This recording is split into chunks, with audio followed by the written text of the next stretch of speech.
Hi there and welcome. You're listening to Animals and Us, Voices of a New Paradigm. My name is Avantika, and I'm a researcher exploring animal consciousness, environmental sustainability, and planetary health. I want to help bring animal perspectives to the table and transform our relationship with the natural world. And I'm Barbara. I'm an animal communicator and retired veterinarian. My true passion is exploring the hearts and souls of animals and helping people come to a much deeper understanding of who the animals truly are at their core. This podcast is for anyone who loves animals and nature and has an interest in their own personal and spiritual development. We'll bring you powerful conversations with fascinating people about animal and nature sentience, consciousness, and communication. Thank you so much for joining us on this journey of love, respect, understanding, and care for the fellow beings who share our beautiful Mother Earth with us. Hello, everyone. I hope you're doing fantastic today, wherever and whenever you're tuning into this episode. Welcome to our newest episode of Animals and Us, Voices of a New Paradigm. I'm so looking forward to our conversation today, perhaps with the youngest guest I think we've had on the show so far. I would like to introduce you all to my colleague and friend, Sydney Kuppenbender. Sydney describes herself as a Métis-Ukrainian-French Canadian person who was born and raised in rural Northern Saskatchewan. And for those of you who are not from Canada, Saskatchewan is a Canadian province known for its vast prairies, agricultural economy, and its natural beauty. And I just learned this. Saskatchewan is also known as the land of the living skies. How beautiful is that? Sydney currently lives there and just completed her master's degree in environment and sustainability at the University of Saskatchewan.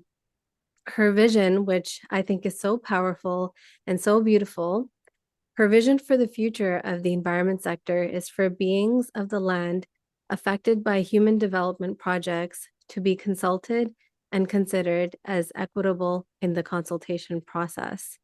And so her research has been focused on exploring the use of IIC, we call it, which is intuitive interspecies communication, how to use IIC in land management, conservation, and human-animal conflict scenarios.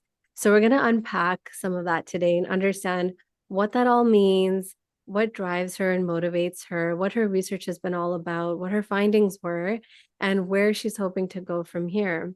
Sydney, it's been such an honor getting to know you over the past, I think it's been 4 or 5 years.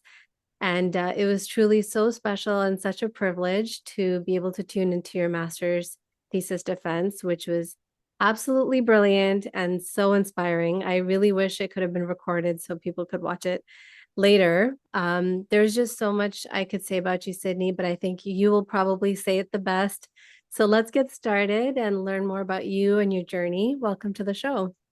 Oh, thank you so much for having me. I feel honored to be here, and I feel also so honored to know you and to have been able to work together.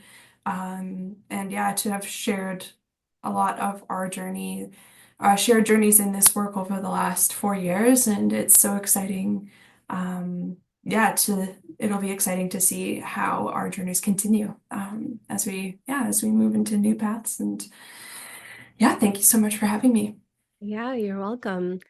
So tell us, Sydney, your research focuses on intuitive communication with other species and its role in wildlife conservation. Tell us how you got to that place. How did you become interested in that field? What inspired you to explore the connection between humans and animals in this way? Yeah, so basically, I kind of stumbled on this work by accident. I think as many do, actually. I It's think so. purely anecdotal, but from my experience, it seems to be that a lot of people come here by accident. And I had lost another job, another summer student job, due to COVID, and I was pretty much just looking for anything that would pay me. And this research assistant job was available with Dr. MJ Barrett.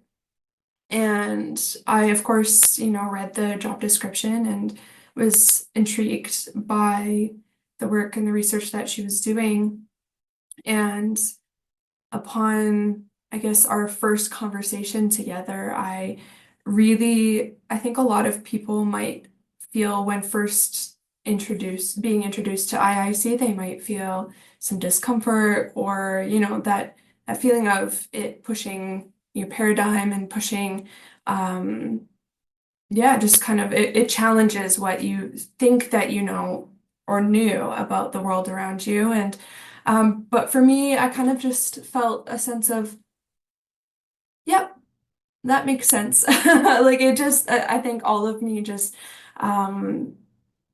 fully felt on board with this area of work. And I think ever since it's been just such a serendipitous journey all the way through. That's kind of where I got into it. And as you mentioned in my intro, I am a Métis Indigenous person, a citizen of the Métis Nation, Saskatchewan. And having grown up in La Ronge, Saskatchewan, which is in northern Saskatchewan, which actually I know a lot of people think Saskatchewan is all prairie, but the north half of the province is all Canadian Shield, which is rocks, and boreal forest. So it's actually a totally different landscape than the south. But growing up, I heard a lot of stories from the Woodland Cree people, which is the land within the area that I grew up on Treaty 6. And yeah, I just grew up with these stories of tricksters and other ancestors who not only were coexisting with animals, but were also communicating with them. And, I think I came to this realization in the early stages of my work with MJ that maybe these stories were more than metaphorical, and maybe our ancestors were actually communicating with animals. And I think that's the point at which almost a switch flipped in my brain, and I started to think about what this research could mean, or what this could mean for Indigenous folks, particularly those working in the environment sector, which is where I come from. I did my undergraduate degree in renewable resource management. And yeah, so I think I started to wonder what this could mean if the phenomenon of IIC was applied or being like as a method within land-based work. So yeah, that's kind of how I got here, and that's kind of the starting point of my master's thesis, was kind of arriving at that question of what could this look like, yeah, for Indigenous folks in the environment sector. That's lovely. And like you've just described, I think your work really beautifully intertwines your Indigenous roots with your advocacy for wildlife conservation. So for those who might be listening, who might not be familiar with Indigenous teachings, you told us just now about some of the stories you used to hear as a kid. How would you explain the importance of understanding and respecting that relationship, the spiritual and relational connections that humans have with animals? Yeah, that's a really good question. And I think in the effort to not, paint too broad of a brush, that experience isn't consistent for every Indigenous person. I think due to many historical experiences such as colonization, I think each individual Indigenous person belonging to each individual nation has their own unique experience of the land and their connection to it. But for the broad strokes purposes of academia and why we're here today, I guess what I can say is that all the teachings that we are told start and end with the land. And I was told that the land teaches the animals and the animals teach us. The animals are our teachers. So all of the teachings that I grew up hearing, all the teachings that I continue to hear, they start and end with the land and the animals. And not only that, but a lot of elders say that the stories actually come from the land, or they come from the animals. So they're the ones that told us those stories. So for a lot of nations and for the knowledge systems, at least for the one that I belong to and the one that I grew up so kindly, being taught by elders from, which is again Woodland Cree. Those teachings are kind of the core of the foundation of who we are as a nation. And so the teachings about spirituality and spiritual connection with animals is highly connected to our understanding of who we are as a people, as a nation. And some other interesting anecdotes, I guess, is that the types of teachings that are shared are highly cyclical, for example. So traditionally, certain stories are told during different seasons throughout the year or different times throughout the month. And yeah, I think that connection to the land and its natural cycles, its natural way of being, it highly defines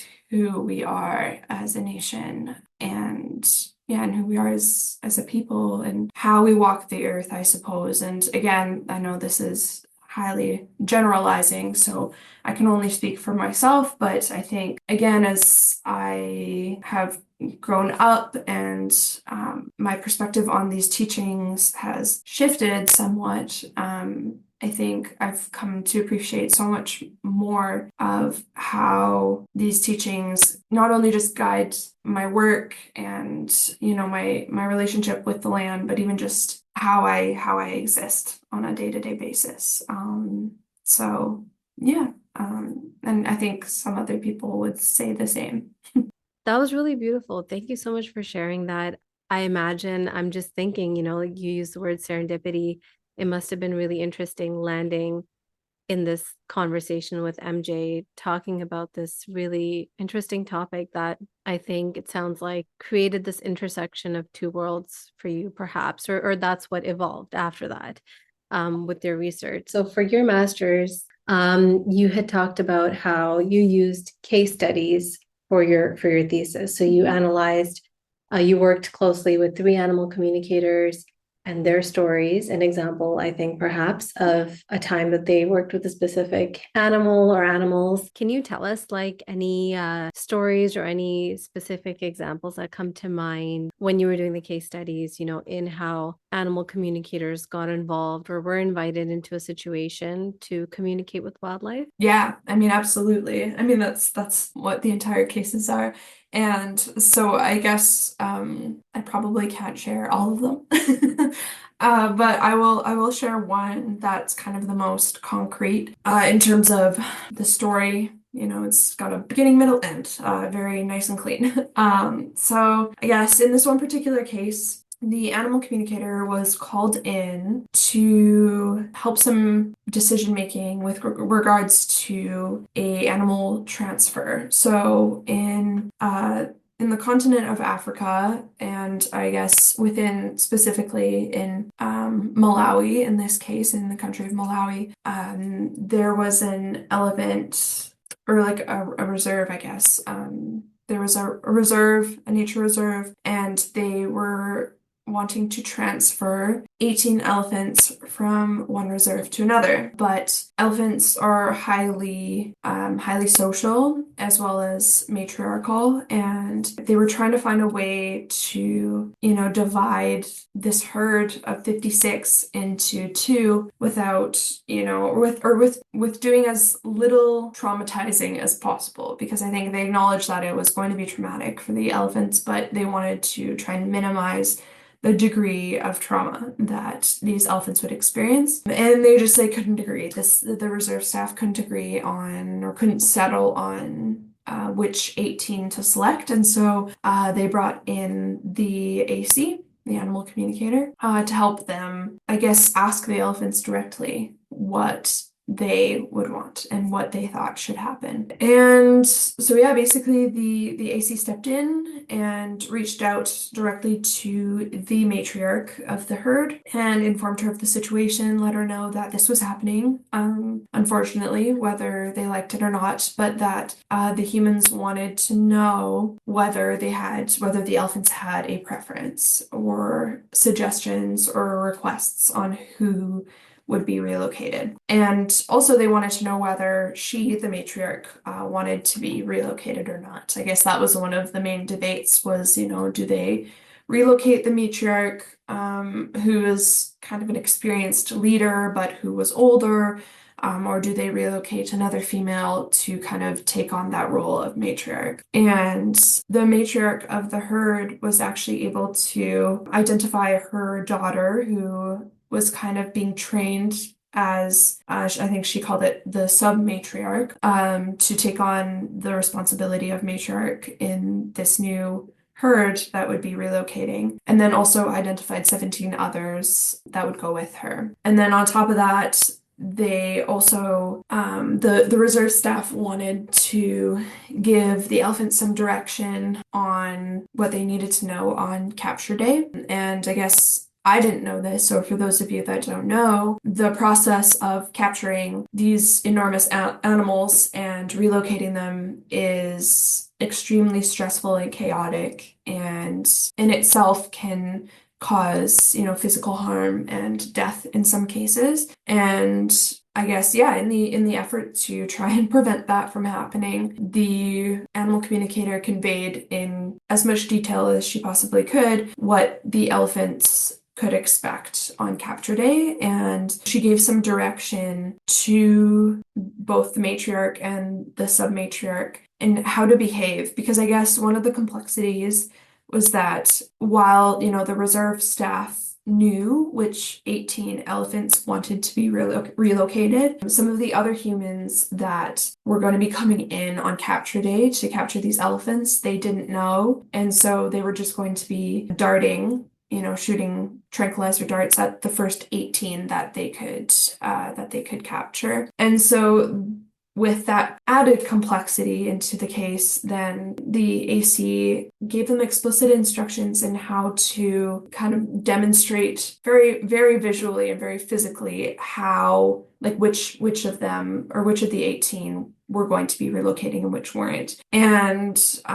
so she instructed the sub-matriarch of the herd, the one that was going to be relocated, and her 17 new herd members to, split off from the rest of the herd and run in an opposite direction. And then, to separate themselves as far physically as possible, to make it very clear and to make it easier for those that were going to be capturing the elephants, which ones to capture. And so, yeah, on capture day, it all went as smoothly as it possibly could have. And I guess supposedly the pilot and those in the helicopter doing the capturing and the tranquilizing said that, the sub-matriarch and the other 17 elephants, they did split off, and then they ran in the opposite direction of the rest of their herd, and then they actually did a 180 and ran directly at the helicopter, which then, allowed the marksman as well as, the pilot, made it very easy for them to capture the exact individuals that were going to be relocated. And then, yeah, they were all safely loaded into the trucks and transported and released into their new reserve with no injury or a death, which again is highly unusual because in a lot of cases there can be a lot of injury and death involved in that process. So that particular case was very, very fascinating. Wow. Yeah. Story. Oh my gosh, I have so many questions. I'm like, so the details about, what happened after the animal communicator did sort of like her part, you were able to talk to the staff there or those who were involved, or it was through the animal communicator, what she had shared.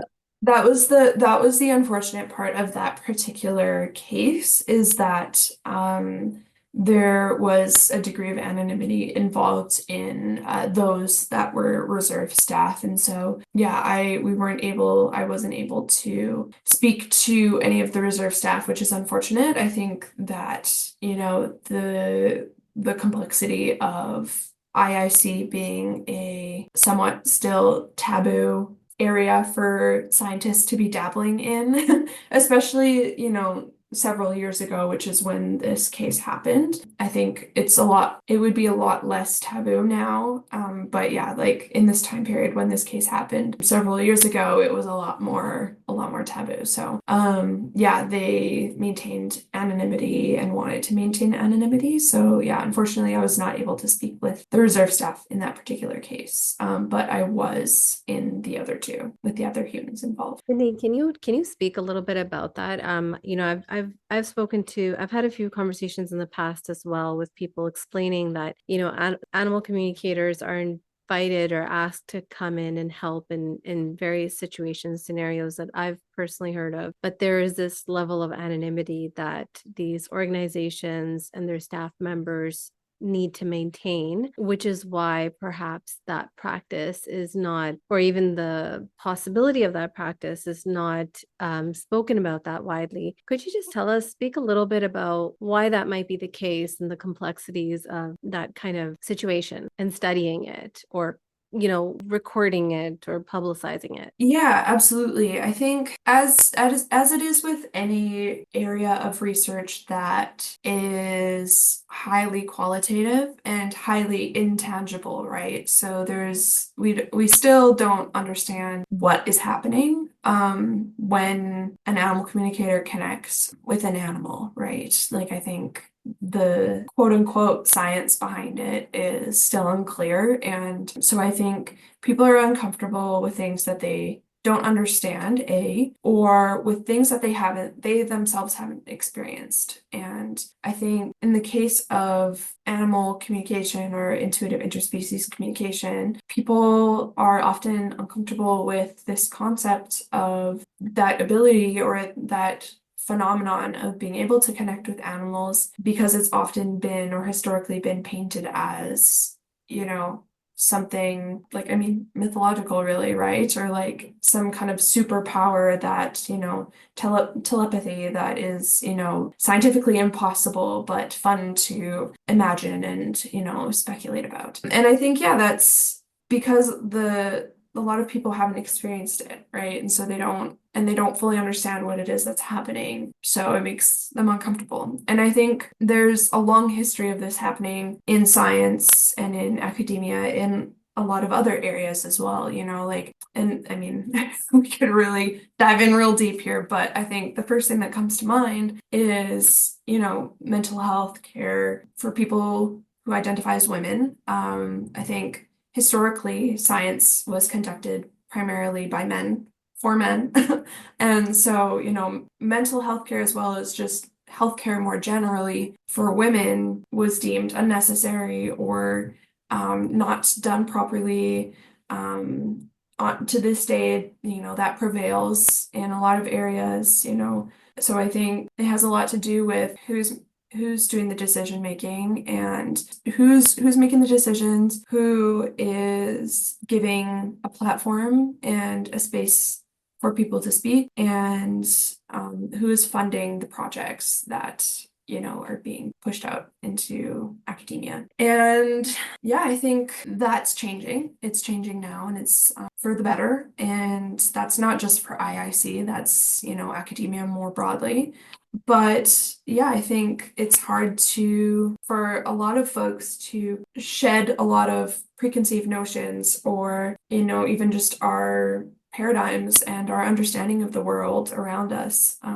It can be really hard when your paradigm is entirely shaken up, or shifted. And a lot of folks haven't experienced that before. And so that can be really uncomfortable. And I think, certain folks, when they encounter things that are uncomfortable, some they want to dive further into that discomfort and understand it and better understand what it is that's making them uncomfortable and what is IIC or whatever it is that wherever the source of the discomfort is.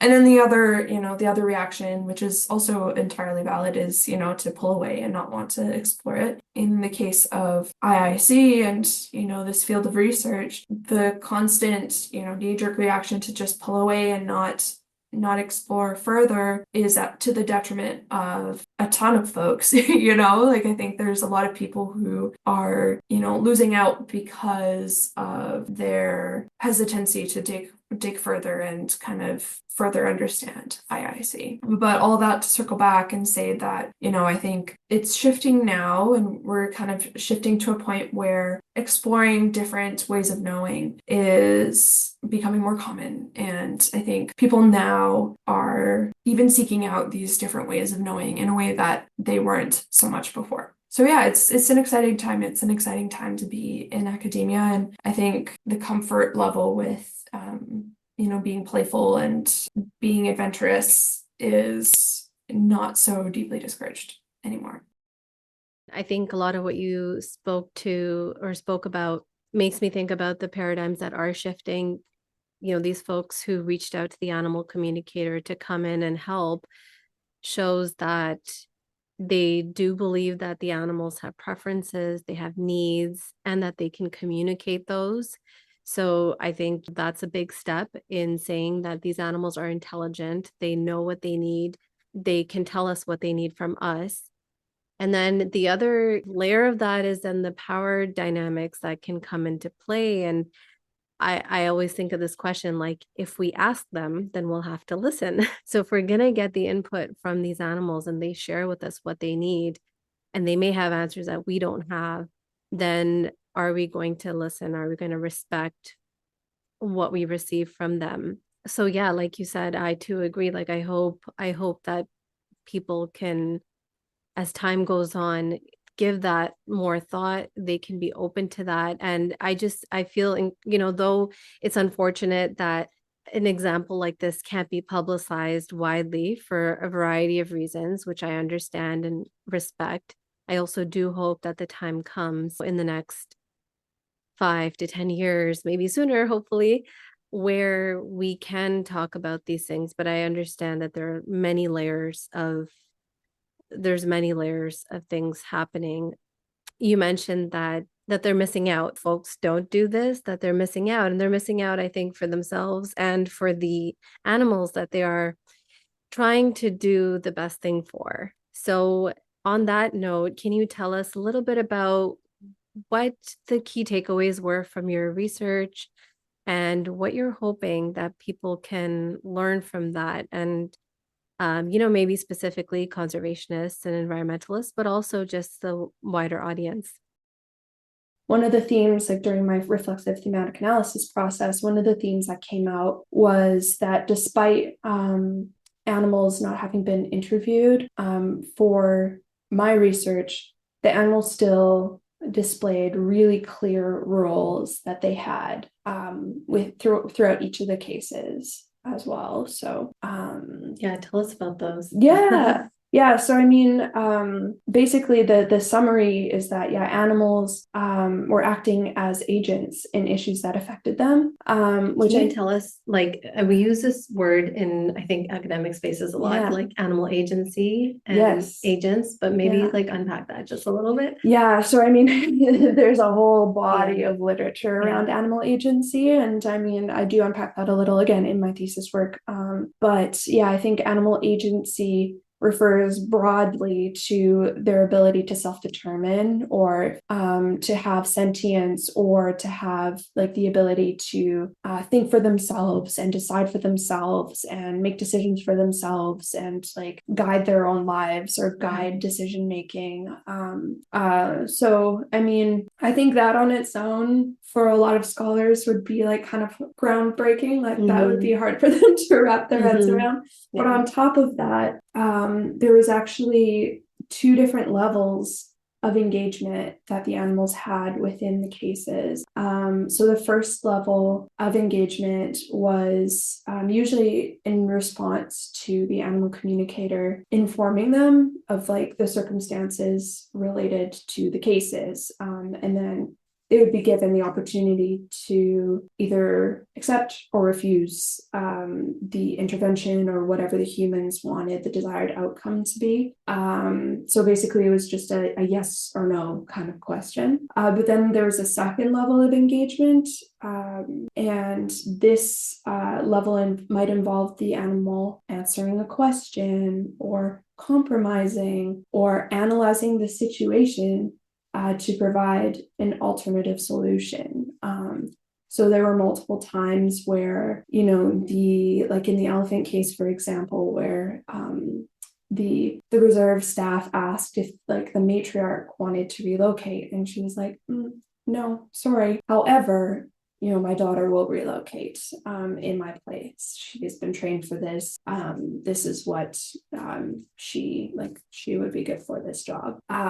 So yeah, there's not only, are you willing to relocate and the yes or no, but then also the added level of engaging, offering these new solutions, compromising. So yeah, I guess these were some of the themes that I feel like I bring up often now, because I feel like most of the other themes that came out were how, the humans, the animal communicators, and like the other human stakeholders in the projects, what the roles they played. But I think that it's really important to talk about the roles that the animals played and how they had agency and they were able to, engage in decision making that affected them. And so, like, I think you mentioned the word groundbreaking, I think a moment ago. So speaking of groundbreaking, like just to give the audience, because I think our audience comes from different backgrounds and different places, in the world of academia and in the world of science, this idea that animals can do this, that they can propose a compromise or an alternative solution, or they could respond to something like that. That is, would you say that's fairly unheard of, or that's pretty, like groundbreaking, just that concept in itself? Yeah, I mean, I think in 2024, they had a new declaration of consciousness with respect to animals, and I think they review it every once in a while, I believe, and there is only just now starting to be conversation around like certain animals. I think like mammals in particular have been recognized as having consciousness, quote unquote, recently, and I think now it's expanded to some like lobsters and like other sea life. Octopus, maybe. Yeah, octopus. There's certain sea dwelling creatures that were added to the list of having consciousness, but there's still a whole long list of individuals who are not considered to have consciousness. So, I mean, yes, I would say, and the definition of consciousness is really broad too. I think different people have different definitions of what that means, and I think the New York Declaration on Animal Consciousness, they have a definition that I can't remember right now.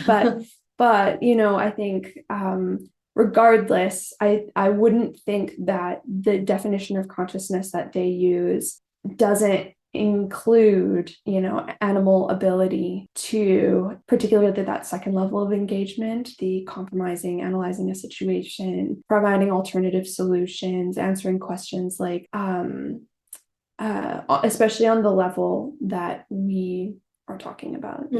So yeah, I would say it's certainly cutting edge. It's not at the forefront of many people's brains, and I hope that changes. I think that's that's a huge motivation for the work that I do, is the hope that people reconsider their definition of animal ability and animals' ability to engage in issues that affect them, because it just might be that they have a lot more to say and to contribute than we previously. So yeah. I always like to think that, let's say if we're talking about the Declaration of Consciousness, the Cambridge Declaration of Consciousness, it took certain evidence, or I'm putting that in quotes for those who can't, scientific evidence for those claims to be made, or for those things to be added.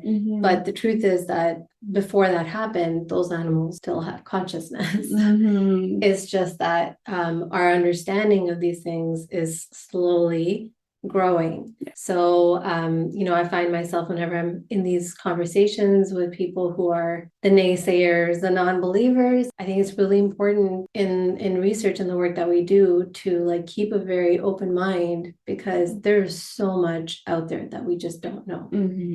And, you described IIC as a tool to actually be able to interact with animals in this different way, in a way that most people have not ever considered before, but also as IIC as a way then for us to understand animals better and really understand better what they're capable of and what their needs are. Yeah, absolutely. Wanted to also ask you, the animal communicators who you were in contact with, did you get any sense of what this experience was like for them to be able to share this with you? Because I imagine that, and from what I know, that they've been working, a lot of them working solo for many years, doing this on their own, a lot of them not even really understanding perhaps why it's happening or how it's happening, but just knowing that this is something that they're able to do and finding ways to apply it. So, the fact that they were even invited into these types of situations is interesting. How many of them have been able to share it openly? I think that's been a challenge for various reasons. But then to have you come to them and say that you're doing a project on this, do you have any sense of what that was like for them, if that had come up at all? Yeah, so I guess I mean, I don't want to speak for them. I got the impression that all three of them were really excited that this work, is entering into the academic space. I think they are really excited, just like I am, for the prospect of, animal capacity and animal ability being more widely recognized.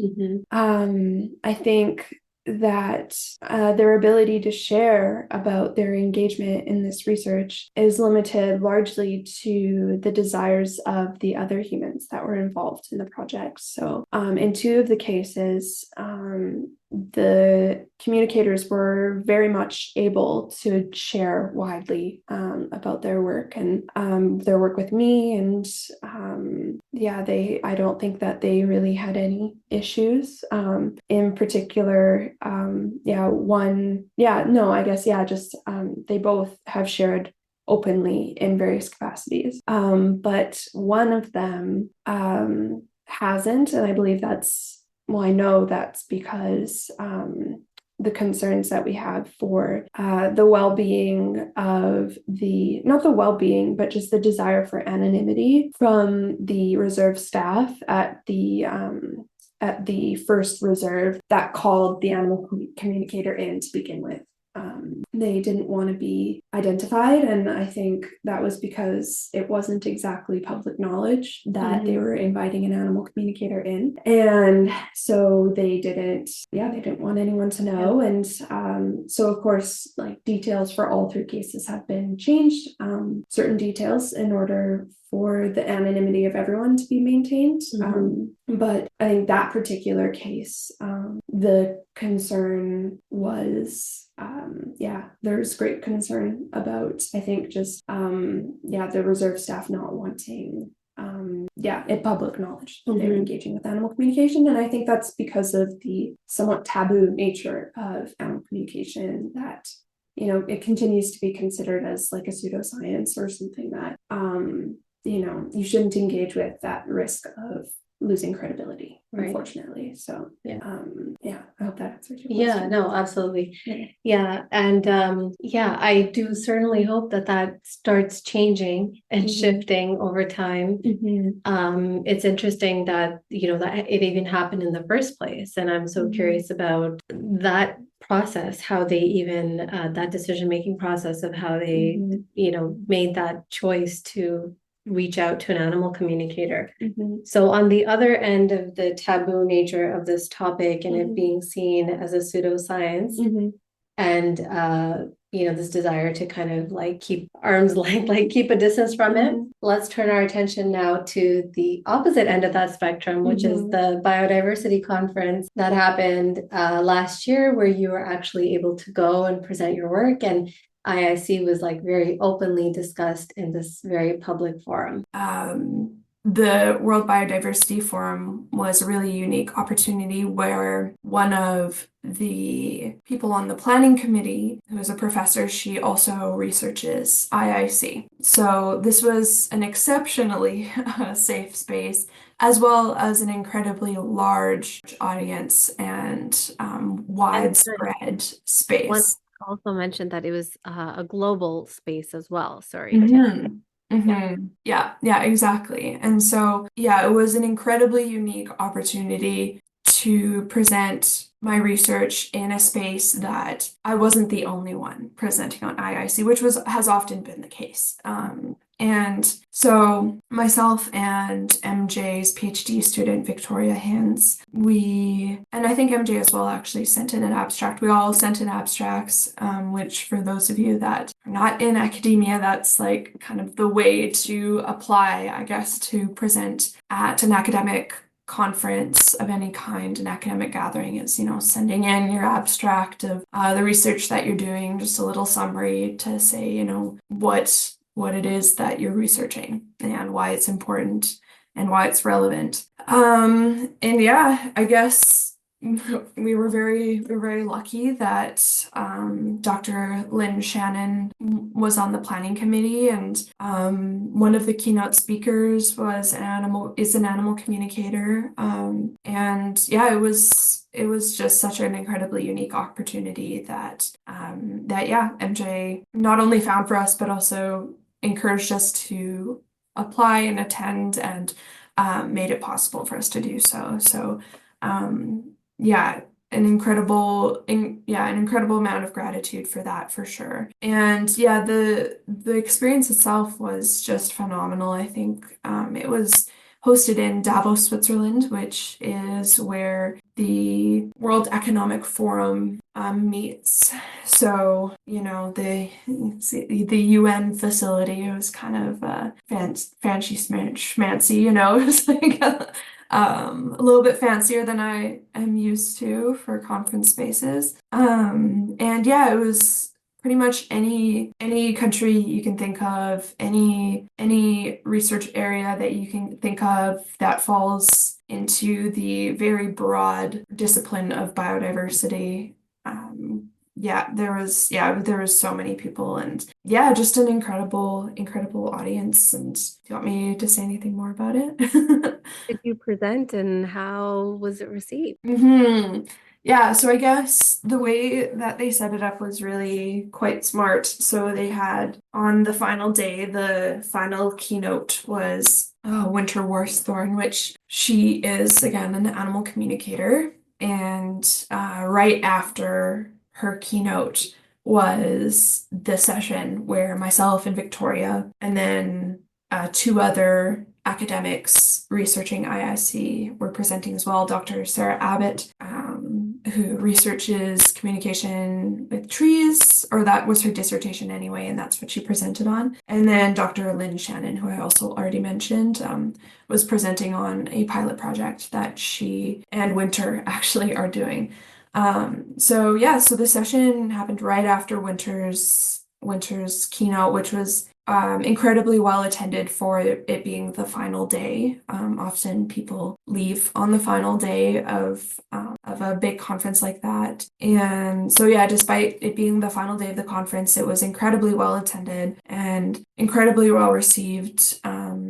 And that flow, she gave us a shout out in her keynote. And so that flow and energy from that keynote flowed right into our session. And yeah, our session was so full. It was quite exciting and overwhelming.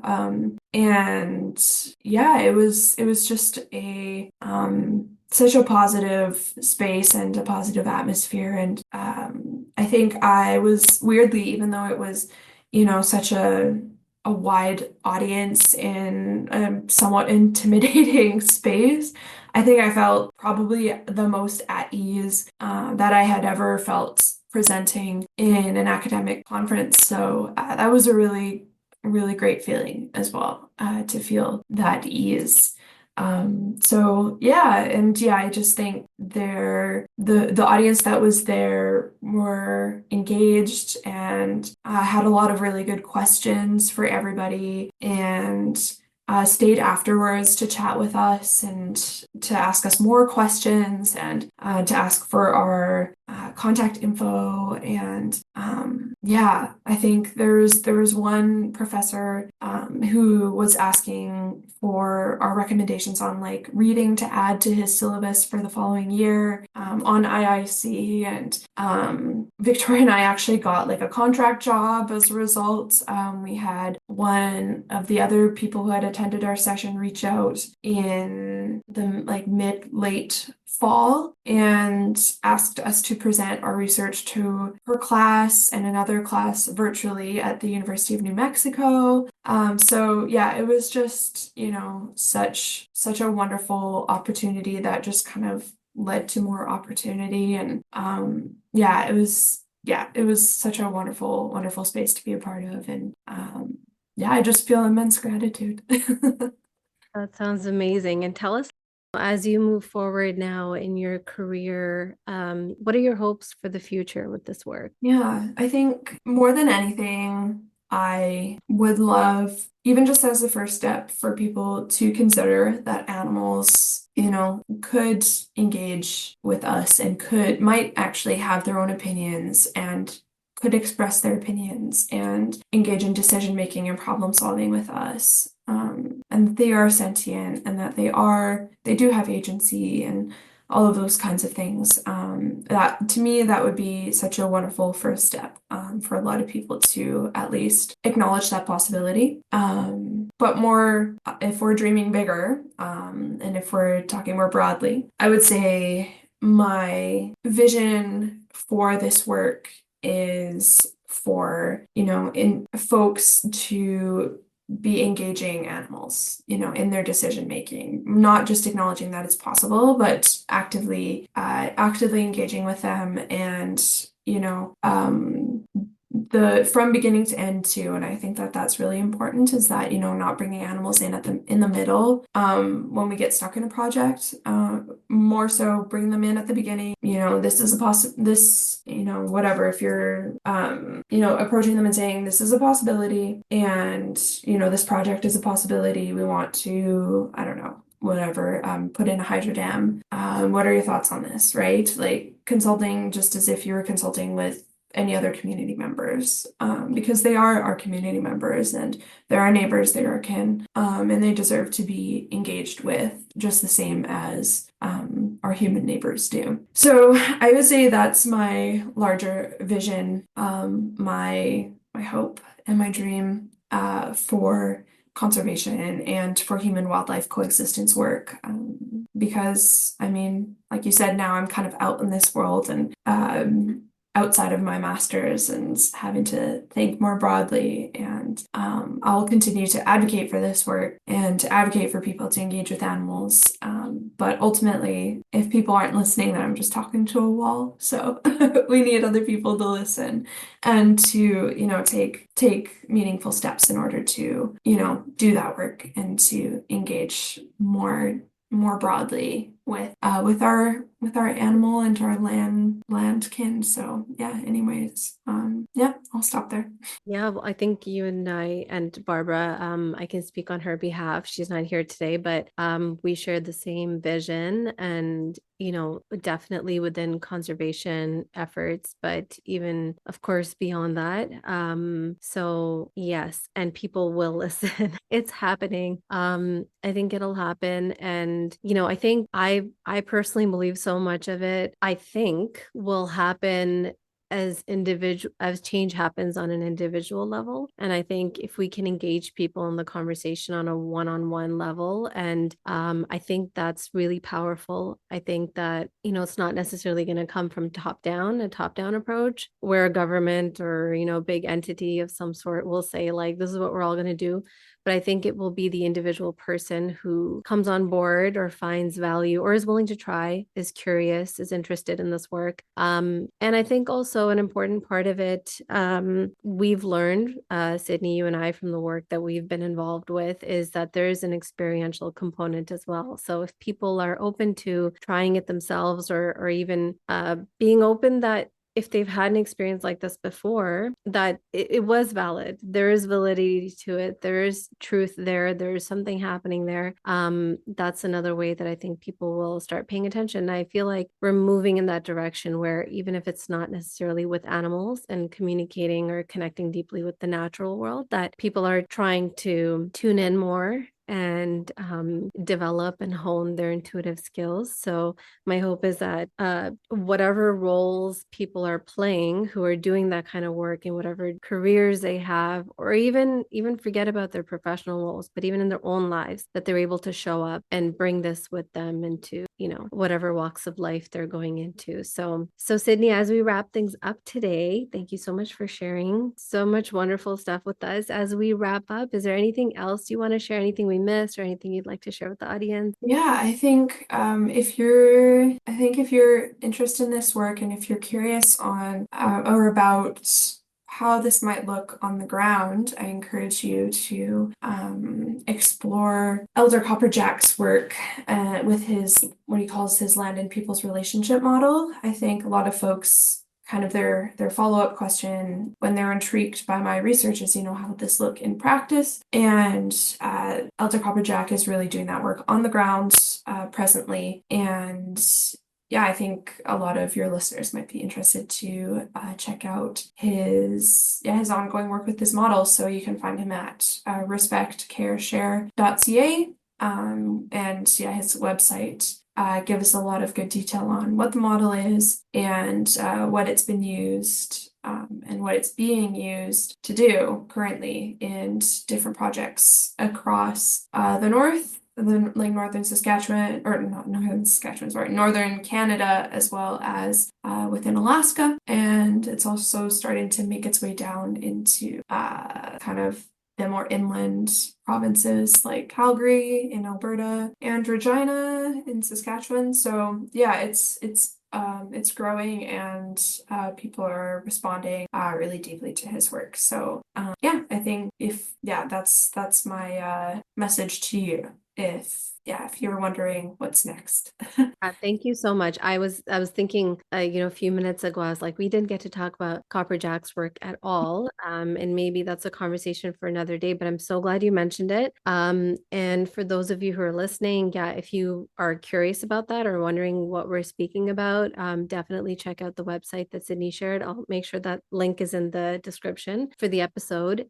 And his model, we talked about it. He shared about it at the symposium, and it's all about having a seat for the no voice and the voices that don't typically get represented or involved or invited into decision making. And it's a model that he's created that gives guidance on how to do that. So and everyone at the symposium who heard him speak, I can say, was deeply moved by his approach, his intentions, his work. So we're looking forward to seeing much more of that everywhere. And I know it's in high demand. So maybe Sydney will do a part 2 one day and we can dive more into that. And on that note, then Sydney, we'll share that website, but tell everyone where they can find you if they're interested in your work or following your journey.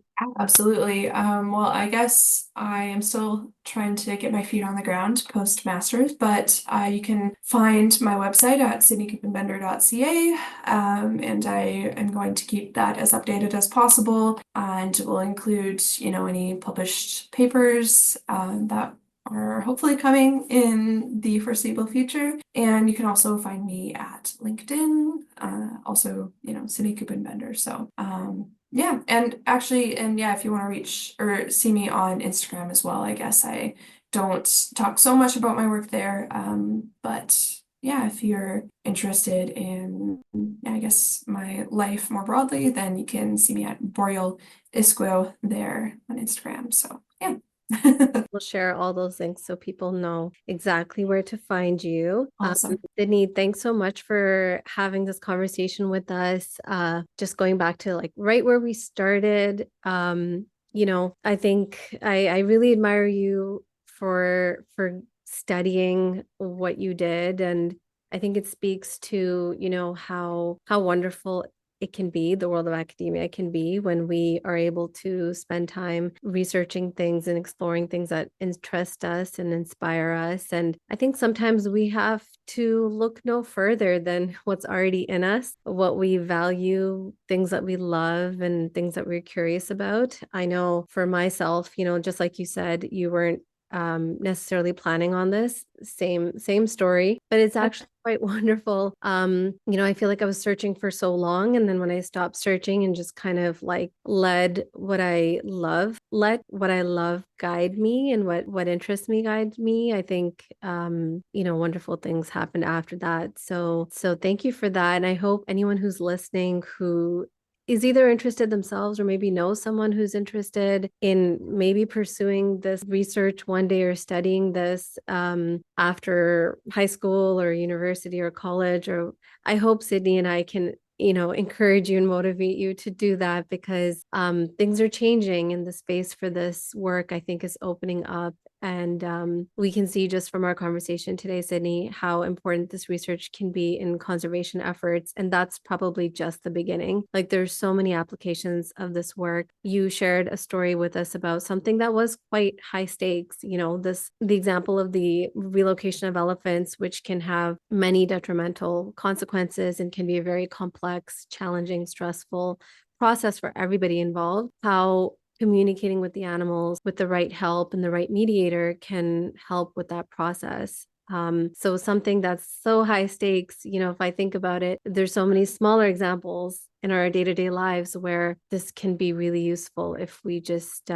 if we're open to hearing what they have to say and then collaborating with them to find, a win-win situation. So thank you so much for sharing everything you did. And I'm so happy we finally got a chance to have this conversation, and we look forward to keeping in touch and seeing where your journey leads you. And Right back at you. so thank you so much, Sydney, for being here today. Thank you everyone for tuning in to today's episode. And as always, before we end off, we would like to share a blessing for the animals. We'd like to end this podcast by taking just a moment to be quiet. And we give thanks and blessings to these amazing animals that we share our lives with. They give us so much and ask for so little in return. We hope that you can keep the animals and all living beings in your heart and in your mind as you go about your day. Thank you so much for being here with us today.